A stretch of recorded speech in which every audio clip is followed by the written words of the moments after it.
영화 트로이에서는 엄청난 대함대와 엄청난 대육상군끼리 엄청나게 큰 성에서 전투를 벌이는 걸로 묘사되어 있지만 우리 한반도 크기에 비교를 해보면 사실은 요만합니다. 목포, 순천, 신안 이런 지역이 연합을 해가지고 삼척을 쳐들어간 거리예요. 엄청나게 먼 거리도 아닌 거죠. 이 미케네 연합군은 심지어는 트로이로 가는 길을 못 찾아서 1차 원정은 실패했고 2차 원정에 가서야 제대로 된 전쟁을 합니다. 인구적으로도 현재 대한민국 삼척시 인구가 6만 명이 넘습니다. 당시에 과연 트로이가 6만 명이 넘었을까요? 우리가 그들을 과소평가하고자 하는 게 아니라 어쩌면 각종 여러 작품에서 그려진 이미지들 때문에 트로이 전쟁이라든가 많은 고대의 사건들을 너무 거대한 것으로 해석하고 우리는 굉장히 작은 소소한 것으로 작게 해석하는 경우가 있는데 저는 이 균형을 좀 맞췄으면 좋겠습니다. 우리가 생각보다 크거나 생각보다 이들의 크기가 크지 않습니다. 안녕하세요. 키핏 세계사의 키핏입니다. 오늘은 기원전 2000년 에게 크레타 문명에 대해서 알아보도록 하겠습니다. 정규 시간으로는 네 번째 시간인데요. 크미그미를 익혀보도록 하겠습니다. 크미그미라 함은 크레타 섬의 미노스 문명 그리고 그리스 본토의 미케네 문명입니다. 첫 번째 시간의 시줄입니다. 한동안 그렉시트로 말도 많고 탈도 많았던 그리스 역사는 보통 기원전 2000년부터 현대 2000년까지 총 4000년 정도로 봅니다. 전체 4000년을 400년씩 10개의 블록으로 나눠 생각하시면 편합니다. 여기가 기원전 2000년이고 여기가 기원후 CE 2000년이고요. 요 가운데를 0년이라고 해보죠. 정확히는 0년이란 건 존재하지 않죠. 계산하기 편하게. 첫 번째 400년이 오늘 우리가 보는 크레타 섬의 미노스 문명, 그리고 두 번째 400년이 그리스 본토의 미케네 문명입니다. 크미. 그리고 이 세 번째 400년이 우리가 흔히 말하는 암흑 시기, 거의 이렇게 400년 간격으로 끊겨요. 그리고 기원전 800년부터 한 기원전 100년까지를 세 개의 영역으로 나누어서 고졸기, 고전기, 헬레니즘 시기로 나뉩니다. 여기가 우리가 흔히 아는 아테네 스파르타 시기 혹은 알렉산드로스가 나오는 그 시기고요. 그리고 이때부터 기원전 100여 년부터 1800년대 중반까지가 무려 1900년 2000년 가까이가 그리스는 식민지 시대예요. 대략 요만큼 블럭이 로마 제국의 식민지였고요. 그리고 이때부터 1000년 정도가 비잔티움 제국 지배를 받고 있었고요. 그리고 1453년부터 1800년대 중반까지가 오스만 투르크의 지배를 받고 있었습니다. 그래서 그리스는 거의 2000년 가까이가 식민지였다가 다시 그리스로서 독립을 한 게 딱 200년이 되었죠.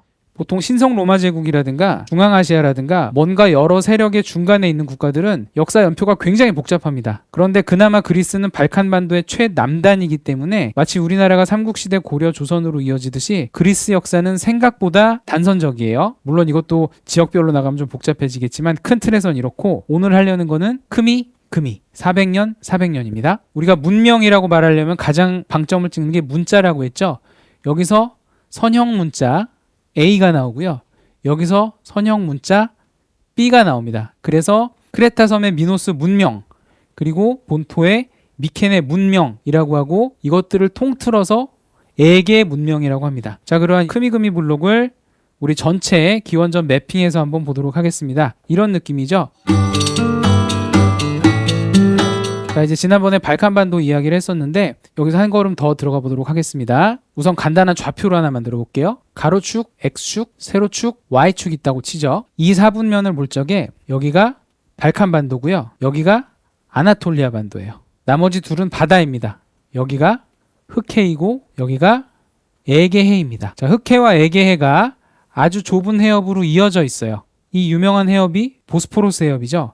그런데 사실은 정확히는 이렇게 안 생겼고요. 한번 좁아졌다가 넓어졌다가 다시 좁아집니다. 그 해협이 두 번 있는 거예요.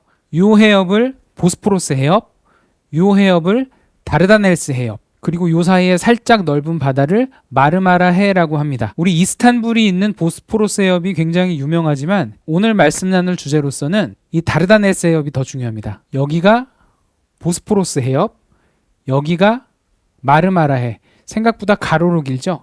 그리고 여기가 다르다넬스 해협인데요. 다르다넬스 해협이 보스포러스 해협보다 더 깁니다. 사실은 물병 손잡이처럼 이렇게 튀어나왔어요. 이 반도가 1차 세계대전에서 처칠이 그 굴욕을 당했던 갈리폴리 반도입니다. 그리고 이 갈리폴리 반도 맞은편 지역 차나칼레라고 그래요. 차나칼레. 여기를 왜 이렇게 자세히 하나요? 두 가지입니다. 첫 번째, 이 차나칼레 지역에서 남쪽에 있는 이 지역이 바로 트로이입니다. 그리고 또 하나, 여기 보스포러스 해협 이스탄불이죠. 이스탄불에는 지금 다리가 3개나 놓여 있어요. 그런데 여기에는 다리가 없었어요. 갈리폴리 반도와 차나칼레 사이에는 육상 교통로가 없다가 작년 3월에 세계에서 가장 긴 현수교 차나칼레 대교가 완공이 됐습니다. 그런데 그 대교를 완공한 게 바로 대한민국 기업입니다. 국뽕이 차오르죠. Yeah. 이 사분면에서 봤을 적에 육지, 바다, 그리고 해협.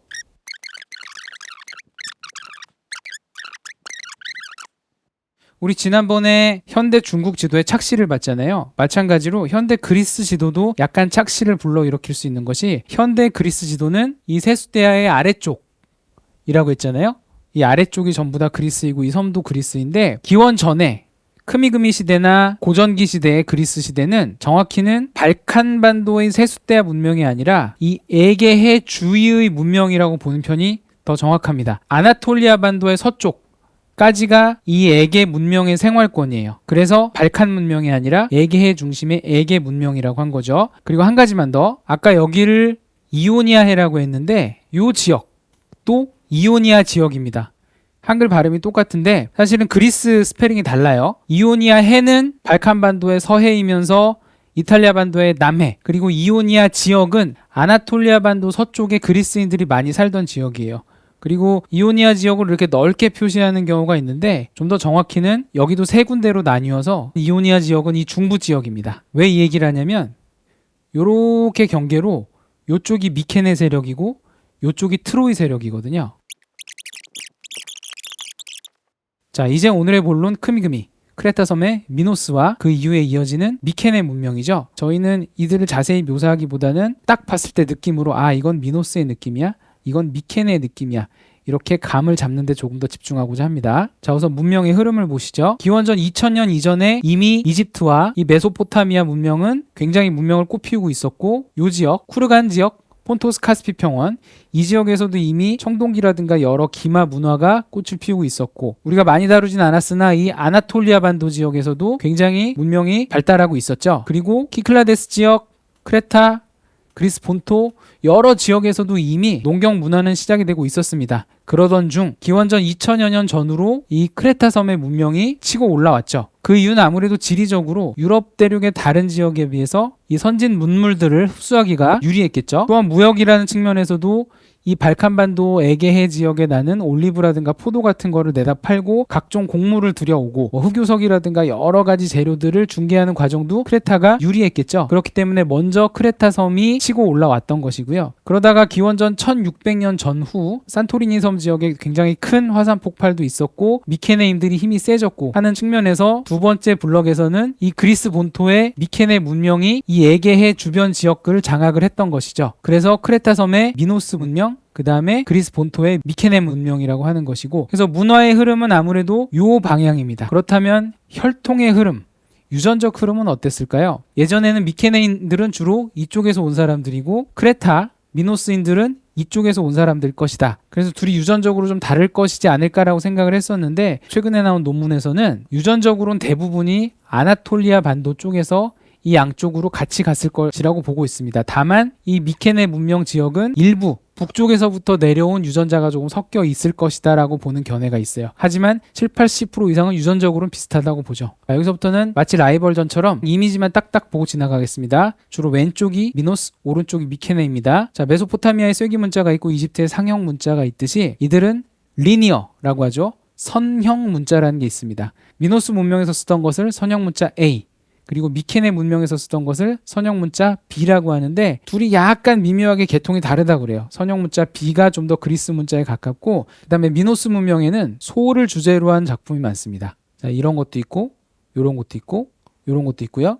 그리고 신화에서도 제우스가 에우로페를 납치해 올 때, 그리고 미노스 왕과 포세이돈 이야기, 그리고 미노타우로스 이야기, 이런 식으로 소 이야기가 많이 등장합니다. 각종 유적에도 소가 많이 등장하고요. 그리고 미케네 문명은 물론 소도 좋아하지만 사자를 주제로 한 작품이 많습니다. 이렇게 사자의 문도 있고 사자를 새긴 작품들도 있고 여기도 사자가 나오고요. 다섯 번째, 자, 회화에서도 많이 특색을 보이는데 아까 크레타 섬의 미노스 문명은 주로 이집트라든가 메소포타미아의 영향을 많이 받았다고 하잖아요. 그런데 미노스에서 독자적으로 처음 선보인 양식이 있습니다. 프레스코화라는 회화 양식인데 이게 회반죽으로 이렇게 염료를 이겨가지고 벽에다 그리는 벽화를 프레스코화라고 한다고 그래요. 이게 처음 나타난 게 미노스 문명에서 나타났고요. 이 느낌을 봐보시죠. 뭔가 이집트에 나오는 그림 같지만 뭔가 좀 명랑하지 않나요? 그리고 여기 돌고래에서도 보이듯이 해양 문명, 크레타 섬이잖아요.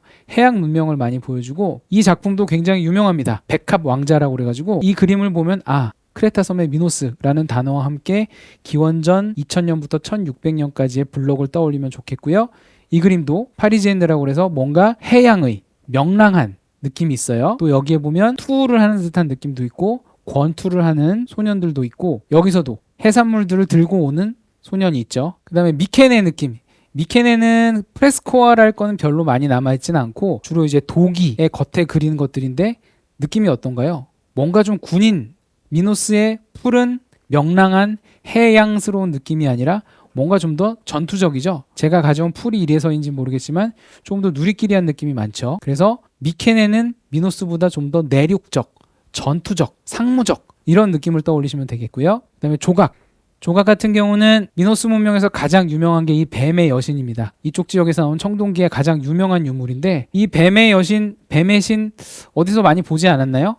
네, 메소포타미아에 나오는 이난나 여신하고 디자인이 비슷하죠. 그쪽에 영향을 받지 않았을까라는 생각이 드는데 그럼 미케네는 가장 유명한 게 아가멤논의 마스크. 물론 이건 하인리 슐리만이 이렇게 이름을 붙인 것이고 실제 아가멤논 것은 아니었다고 해요. 어쨌든 아가멤논의 마스크와 멧돼지 어금니 투구입니다. 멧돼지 어금니 60개로 이렇게 만들었다고 하는데 오른쪽을 보면 이게 미케네 거구나. 왼쪽을 보면 이게 미노스 거구나. 금이. 그다음에 대표적인 신화. 이거는 우리 보충 영상, 그리스 신화 영상에서 말씀 나눌 건데 크레타 문명 혹은 미노스 문명 혹은 미노아 문명의 전성기를 연 왕이 미노스 왕이라고 하는데 이 미노스 왕의 아버지가 제우스라고 하죠. 그리고 어머니가 에우로페인데 원래 에우로페는 페니키아의 공주였습니다. 지금의 레바논 지역의 공주였는데 제우스가 하얀 소로 변신을 해가지고 페니키아의 공주인 에우로페를 크레타 섬으로 납치해 버렸죠. 그렇게 해서 난 아이가 미노스고 참고로 이 에우로페의 이름이 나중에 유럽의 어원이 되죠. 굳이 갖다 붙이자면 왠지 유럽의 문화가 근동 지역에서부터 시작해서 크레타를 통해서 유럽 지역으로 전파됐다라는 걸 보여줄 수도 있겠어요. 어쨌든 이 미노스가 왕이 되었는데 왕이 되는 과정에서 포세이돈에게 흰 소로 제사를 지내겠다는 약속을 했지만 그걸 지키지 않죠. 흰 소 대신에 병든 소를 내보냈다가 포세이돈한테 걸립니다. 그래서 포세이돈이 저주를 내리죠. 네 부인 파시파에가 소를 사랑하게 만들겠다. 그래서 파시파에가 이 크레타 섬의 대표 대장장인 다이달로스한테 부탁을 해서 소 모양의 틀에 들어가게 됩니다. 그렇게 해서 이 파시파에가 그 흰소와 사이에 아이를 낳는데 그게 미노타우로스죠. 얼굴은 소이고 몸통인 사람인 이 거인 소를 낳게 되고 이 미노타우로스는 미로의 궁전에 갇히게 되죠. 이런 것들이 크레타 지역의 대표 신화고 미케네 문명에서 가장 유명한 것 중에 하나는 테세우스죠. 아테네 왕이 되는 테세우스가 미로 궁전에서 아리아드네의 도움을 받아서 미노타우로스를 무찌르고 탈출하는 이야기가 유명하죠. 이게 상징적으로 크미에서 금이로의 권력 전환을 나타낸다는 얘기도 있고요. 대표 건축물은 크레타 쪽은 뭐니 해도 크노소스 궁전이 유명하죠. 이 미로 같은 수많은 복도들을 라비린토스라고 불렀는데 이 라비린토스가 레비린트, 미로의 어원이 되는 거죠. 참고로 크노소스 궁전 같은 경우는 쿠프의 대피라미드 대비 면적이 절반을 조금 넘을 정도로 상당히 큰데 특징은 외벽이 없어요. 왜냐하면 해양이 발달했기 때문에 육지까지 외적이 쳐들어오질 못하거든요. 그런데 이 미케네 문명에 있는 미케네 성 같은 경우에는 외벽이 굉장히 발달한 방어형 성곽입니다. 그리고 여기에 유명한 게 사자의 문이 있고 키클롭스의 벽이라는 게 있죠. 이 벽돌이 너무 커서 그리스 신화에 나오는 거인 키클롭스가 가져다 만든 걸 거야 라고 생각한 키클롭스의 문이 있고 원형 무덤 A, B가 유명하고 광물은 크미, 흑요석이 유명했고 금이 유명했습니다. 금 세공술이 잘 발달했고 그 이외에 신기한 것들이 크미 쪽에는 모헨조다로와 여기가 어디가 더 먼저인지 모르겠는데 인류 최초로 일컬어지는 적어도 유럽 최초라고 일컬어지는 수세식 화장실과 하수구가 이미 이때 나왔어요. 로마 시대보다 1000년 이상 넘게 전에. 그리고 미케네 문명에는 아트레우스의 보고 혹은 아가멤논의 분묘라고 불리는 커다란 무덤이 있는데 이게 그리스 문명 통틀어서 가장 크고 높은 무덤이라고 합니다. 석조 기술이 굉장히 발달함을 보여주고 있고요. 그리고 미케네 문명은 사실은 트로이 전쟁의 주인공이라고 하죠. 미케네 문명 말기 기원전 1250년 전후에 있었던 전쟁이라고 하는데 이 손가락 모형들 보면 산맥이 요렇게 손가락마다 뻗어 있습니다. 그리고 낮은 땅은 주로 이 물갈퀴 자리에 있겠죠. 이 물갈퀴 쪽에 있는 평원을 중심으로 도시가 발달을 했고 이 아티카 반도의 끝 평원에 아테네가 있고 요 자리에 미케네가 있었습니다. 그리고 요 끝에 자리에 스파르타가 있었고 이 당시에만 해도 미케네가 가장 힘이 셌어요. 이 사람들을 통틀어서 아케이아인이라고 했는데 이 문명을 미케네 문명이라고 부른 건 가장 힘이 센 미케네라는 도시의 이름을 딴 겁니다. 그리고 이때는 다 왕정 국가였어요. 이 지역의 상권을 다 차지했죠. 이 지역은 산지 지형이기 때문에 밀농사를 짓기가 어려워요. 주로 올리브, 포도, 무화과 같은 것들을 내다 팔고 저 풍족한 흑해 위쪽에 폰토스 카스피 평원이 됐잖아요. 저 풍족한 데서 주식을 가져와야 됐죠. 그래서 무역을 하려면 다르다넬스 해협과 보스포러스 해협을 지나다녀야 됐는데 그 당시 기술로는 이 거친 다르다넬스 해협을 지나기가 어려웠어요. 그래서 이 차나칼라 지역 남부에 있는 트로이를 통해야 됐는데 참고로 트로이는 이 아나톨리아 쪽 세력입니다. 여기 통행세가 너무 많이 드니까 얘네 입장에서 불만이겠죠. 그래서 얘들이 연합을 해서 트로이를 친 거죠. 이 전쟁의 원인으로 여러 가지 설들이 제기되고 있죠. 그리스 쪽 입장에서는 정말로 파리스가 헬레네를 납치했다. 그리고 이 동방의 입장에서는 그게 아니라 그리스 쪽 애들이 이 아나톨리아 지역의 사람들을 하도 납치를 하니까 얘네가 보복을 했다라는 설도 있고 또 하나는 다 아니고 그냥 무역 이권에 관련된 전쟁이다 라는 얘기도 있죠. 저는 세 번째라고 생각을 합니다만 아까 말씀드렸듯이 이거를 너무 거대하게 볼 필요 없다고 했어요. 한반도 남부 정도에 일어나는 정도의 사이즈입니다. 그래서 크기에 속지 말자는 얘기고요. 매번 굉장히 많은 정보를 드리지만 단 한 가지 가져가실 건 크미그미 이거 하나뿐입니다. 크레타 섬의 미노스 문명, 그리스 본토의 미케네 문명 이것만 외워보세요. 크미그미.